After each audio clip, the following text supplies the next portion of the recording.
10 নং কোয়েশ্চেন যেটা ছিল চিত্রের এক্স কোণের মান কত সেটা বের করতে হবে। একটা সরলরেখা হচ্ছে 180 ডিগ্রি, অতএব এই সম্পূর্ণ কোণের মান হচ্ছে কি 180 ডিগ্রি, যার মধ্যে এতটুকু হচ্ছে 110 ডিগ্রি। তাহলে এতটুকু কোণের মান কি হবে? 180 ডিগ্রি মাইনাস 110 ডিগ্রি সমান সমান 70 ডিগ্রি, অতএব এতটুকু কোণের মান 70 ডিগ্রি। আবার একইভাবে এই সম্পূর্ণ সরলরেখার মান হচ্ছে কি 180 ডিগ্রি, যার এতটুকু কোণ হচ্ছে 130 ডিগ্রি। তাহলে এতটুকু কোণের মান কি হবে? 180 ডিগ্রি মাইনাস 130 ডিগ্রি সমান সমান কি 50 ডিগ্রি। এখানে এরকম একটা ত্রিভুজ ফর্ম করেছে। একটা ত্রিভুজে তিনটা কোণের সমষ্টি কত? 180 ডিগ্রি। অতএব 70 ডিগ্রি যোগ 50 ডিগ্রি যোগ এক্স সমান সমান কি 180 ডিগ্রি। 70 যোগ 50 হচ্ছে 120, অর্থাৎ 120 ডিগ্রি প্লাস এক্স সমান সমান কি 180 ডিগ্রি। তাহলে এক্স এর মান কি হবে? 180 ডিগ্রি মাইনাস 120 ডিগ্রি, সুতরাং এক্স সমান সমান কি 60 ডিগ্রি। অতএব 10 নং কোশ্চেনের জন্য অ্যান্সার হচ্ছে কি 60 ডিগ্রি।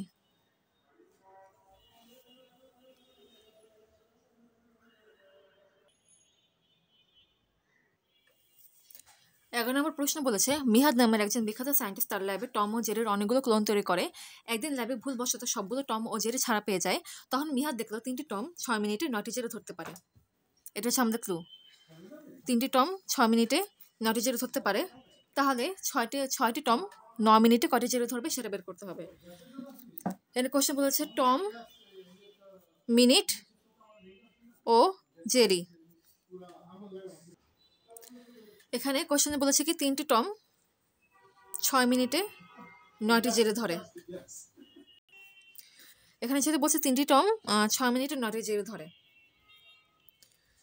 এটাকে যদি এভাবে বলি, যদি একটা টম তাহলে 6 মিনিটে কয়টা জেরি ধরবে? একটা টম 6 মিনিটে হচ্ছে 9/3 সমান সমান হচ্ছে 3টে জেরি ধরবে। আচ্ছা, একটা টমের যদি 3টে জেরি ধরতে 6 মিনিট সময় লাগে, এখন এভাবে চিন্তা করি, টম, জেরি, মিনিট। একটা টমের 3টে জেরি ধরতে 6 মিনিট সময় লাগে, তাহলে একটা টমেরই 1 মিনিটে জেরি ধরতে কতটুকু সময় লাগবে? 6/3 সমান সমান 2 মিনিট। এটা একটু মাথায় রাখতে হবে। একটা টম 2 মিনিটে একটা জেরি ধরে।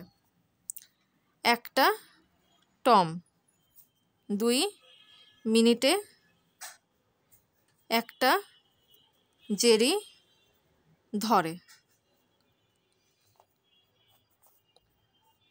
এখানে কিন্তু কোশ্চেন একবার বলেনি যে 2টা টম মিলে একটা জেরি ধরবে, কিংবা এটা কিন্তু বলেনি যে 1 মিনিটে অর্ধেক জেরি ধরতে পারবে, এরকম কোনো কিছু বলা নেই। এই জিনিসটা লাগবে, এই জন্য এটা একটু স্পেশাল করে লিখলাম। এখানে কোশ্চেন বলছে 6টি টম 9 মিনিটে কয়টি জেরি ধরবে। খেয়াল করো, আবার লিখি টম, মিনিট, জেরি। একটা টম 2 মিনিটে একটা জেরি ধরে, ঠিক আছে? তাহলে 6টা টম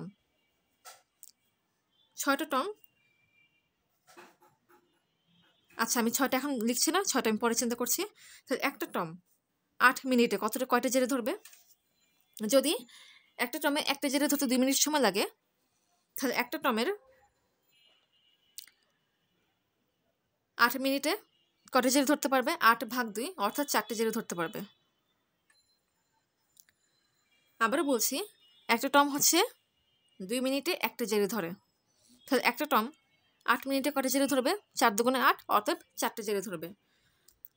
তাহলে 6টা টম সেই 8 মিনিটের মধ্যেই কয়টা জেরি ধরবে?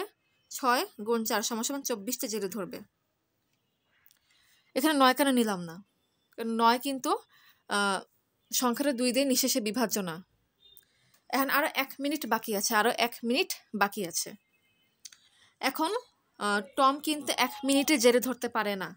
তুমি কিন্তু এটা বলতে পারবে না যে একটা টম 1 মিনিটে অর্ধেকটা জেরে ধরে, তাহলে 6টা টম হচ্ছে 1 মিনিটে 3টে জেরে ধরবে, মানে 2টা টম মিলে একটা জেরে ধরবে। এটা কিন্তু কোশ্চেনে কথা বলা নেই যে 2টা টম মিলে একটা জেরে ধরতে পারবে, এটা কিন্তু বলা নেই। তাই শেষে 1 মিনিটে তারা আসলে কোনো জেরে ধরতে পারবে না। মানে শেষে যে 1 মিনিট আছে সেই 1 মিনিটে তারা কোনো জেরি ধরতে পারবে না, মানে টম কোনো জেরিকে ধরতে পারবে না, তাই শেষে 1 মিনিট কোনো কাজই হবে না। অতএব 6টা টম এই 9 মিনিটের মধ্যেই 24টা জেরিকে ধরতে পারবে। আমি এটা একটু শুরু থেকে আবারও রিভিউ করছি। কোশ্চেনে বলেছে 3টে টম 6 মিনিটে 9টি জেরি ধরে, 3টে টম 6 মিনিটে 9টি জেরি ধরে। তাহলে একটা টম 6 মিনিটে কয়টা জেরি ধরবে? 9/3 3টে জেরি ধরবে। একটা টমের যদি 3টে জেরি ধরতে 6 মিনিট সময় লাগে, তাহলে একটা টমেরই একটা জেরি ধরতে 6/3 = 2 মিনিট সময় লাগবে।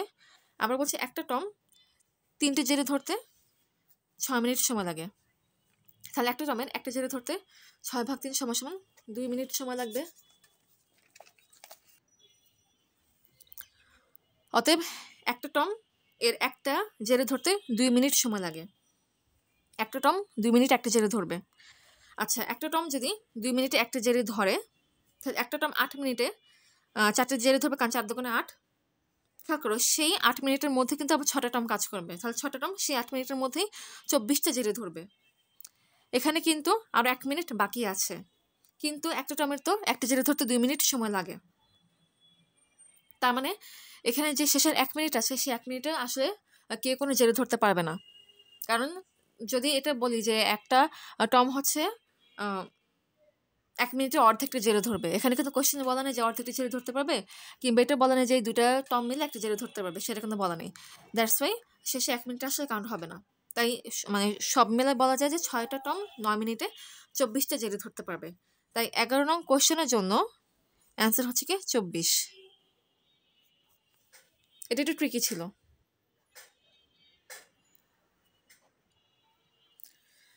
12 নম্বর কোশ্চেন ছিল, চিত্রে একটি সুষম পঞ্চভুজ ও একটি সুষম ষড়ভুজ দেখানো হয়েছে। এই যে সুষম পঞ্চভুজ এবং সুষম ষড়ভুজ উভয় বহুভুজটিকে মাটিতে গড়িয়ে দেওয়া হলো এবং দেখা গেল বহুভুজ দুটি একবার সম্পূর্ণ ঘুরলেই উভয় 120 মিটার দূরত্ব অতিক্রম করে। বহুভুজ দুটির এক বাহুর দৈর্ঘ্যের পার্থক্য কত? এখানে কিন্তু সুষম বলেছে। সুষম বহুভুজ মানে হচ্ছে যার প্রতিটি বাহুর দৈর্ঘ্য কি হয়, সমান হয়।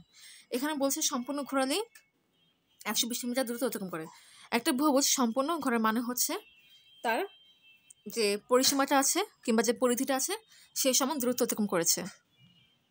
অর্থাৎ এই বহুভুজটা তার হচ্ছে পরিসীমা সমান দূরত্ব অতিক্রম করে, আবার এই বহুভুজটা তার পরিসীমা সমান দূরত্ব অতিক্রম করে। আর পরিসীমা কি? পরিসীমা হচ্ছে বাহুগুলোর যোগফল। তার মানে এক্ষেত্রে 1 2 3 4 5 এই 5টা বাহুর যোগফল হচ্ছে কি 120। তাহলে একটা বাহুর মান কি হবে? আচ্ছা, 5টা বাহুর যোগফল হচ্ছে 120 এই ক্ষেত্রে। তাহলে একটার জন্য মান কি হবে? 120 ভাগ 5, 5 দুগুণে 10, 4 5 20। আবার এক্ষেত্রেও 1 2 3 4 5 6 এই 6টা ভার যোগফল হচ্ছে কি 120। তাহলে একটা ভার মান কি হবে? 120 ভাগ 6, 6 20 120। অতএব এই বহুভুজটির প্রতিটি ভার দৈর্ঘ্য হচ্ছে 24 একক করে এবং এই বহুভুজটির প্রতিটি ভার দৈর্ঘ্য হচ্ছে কি 20 একক করে। অতএব বহুভুজ দুটির এক ভার পার্থক্য হচ্ছে কি 24 - 20 = কি 4। অতএব 12 নং কোশ্চেনের জন্য অ্যান্সার হচ্ছে কি 4।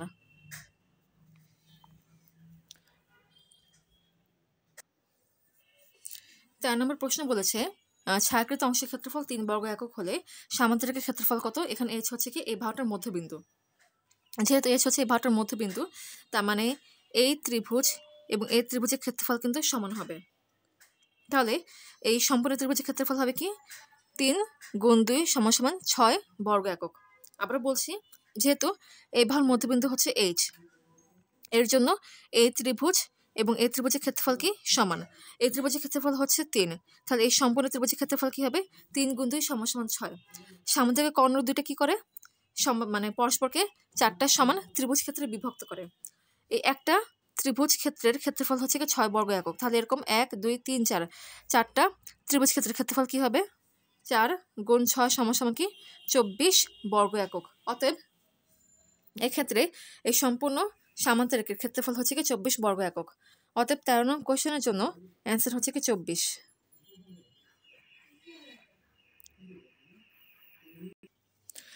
14 নম্বর কোশ্চেন 1, 2, 3 n এর সর্বনিম্ন কোন মানের জন্য সম্পূর্ণ অনুক্রমের সমষ্টি 3 অঙ্কের জোড় সংখ্যা পাওয়া যাবে? 3 অঙ্কের সবচেয়ে ছোট জোড় সংখ্যা হচ্ছে কিন্তু 100। আচ্ছা, এখানে কিন্তু 1 2 3 এভাবে সংখ্যাগুলো বলেছে। অতএব এটা হচ্ছে স্বাভাবিক পূর্ণ সংখ্যার জন্য বোঝাচ্ছে। এখন জাস্ট সাপোজ 1 থেকে 10 পর্যন্ত সংখ্যাগুলো যোগফল বের করি। 1 + 2 + 3 + 4 + 5 + 6 + 7 + 8 + 9 + 10 = কি 55। 1 থেকে 10 পর্যন্ত সবগুলো স্বাভাবিক সংখ্যার মানে সবগুলো স্বাভাবিক ক্রমিক সংখ্যার সমষ্টি 55, এটা মোটামুটি সবারই জানার কথা। আবার বলছি 1 থেকে 10 পর্যন্ত সকল স্বাভাবিক ক্রমিক সংখ্যার সমষ্টি কি 55, এটা কিন্তু সবাই আমরা মোটামুটি জানি। তাই এন এর মান কি হবে না অ্যাটলিস্ট 10 হবে না। তাই আমি শুরুতে মানে সাপোজ এখানে এন এর মানটা আমি 10 ধরে আর কি করেছি, কিন্তু এন এর মান তো 10 হবে না, অতএব এর সাথে আরও কিছু যোগ করতে হবে। আচ্ছা, যদি 1 থেকে 11 পর্যন্ত সংখ্যাগুলো যোগ করা হয় তাহলে যোগফল কি পাবো? 55 + 11 = কি 66। না, হলো না, কারণ এখানে যোগফল কি হতে হবে? 3 অঙ্কের জোড় সংখ্যা হতে হবে। আবার বেচার হলেও কিন্তু চলবে না। যদি 1 থেকে 12 পর্যন্ত চিন্তা করি তাহলে কি হবে? যোগফল 66 + 12 = কি 74, সরি 78। 6 + 1 7, 6 + 2 8, হ্যাঁ 78। 1 থেকে 12 পর্যন্ত সকল স্বাভাবিক সংখ্যার সমষ্টি কি 78। যদি 1 থেকে 13 পর্যন্ত চিন্তা করি, 1 থেকে 13 পর্যন্ত সংখ্যার যোগফল কি হবে? 78 + 13, 78 + 13 কত? 91। না, আসলো না। এখন যদি 1 থেকে 14 পর্যন্ত সকল স্বাভাবিক সংখ্যার সমষ্টি বের করে কি পাবো? 91 + 14 = 105। খেয়াল করো, এটা কিন্তু 3 অঙ্কের সংখ্যা, কিন্তু এটা 3 অঙ্কের কোনো জোড় সংখ্যা না। তাই ফাইনালি কি করব? 1 থেকে 15 পর্যন্ত সংখ্যাগুলো সমষ্টি বের করব। 1 থেকে 15 পর্যন্ত সংখ্যাগুলো সমষ্টি কি 105 + 15 = কি 120। অতএব এক্ষেত্রে একটা 3 অঙ্কের জোড় সংখ্যা পেলাম, যা হচ্ছে কি 120। অতএব এক্ষেত্রে এর মান কি হবে? 15 হবে। এখন যদি এটাকে এভাবে লিখি, 1 + 2 + 3 + 4 + 5 + 6 + 7 + 8 + 9 + 10 + 11 + 12 + 13 + 14 + 15 = কি 120। এনের মান যদি 14 হয় তাহলে সমষ্টি কি আসে? 105 আসে, জোড় সংখ্যা আসে না। আবার এনের মান যদি 13 হয় সমষ্টি কি আসে? 91 আসে, 3 অঙ্কের সংখ্যা হয় না। অতএব এক্ষেত্রে এনের সর্বনিম্ন মান হবে 15, যার জন্য এই সম্পূর্ণ অনুক্রমের সমষ্টি কি আসে? 3 অঙ্কের জোড় সংখ্যা আসে। অতএব 14 নং কোশ্চেনের জন্য অ্যান্সার হচ্ছে কি 15। এনের মান হচ্ছে 15, হ্যাঁ 15। পরবর্তী কোশ্চেনের অ্যান্সার করতে হচ্ছে নেক্সট ভিডিওতে পাবে।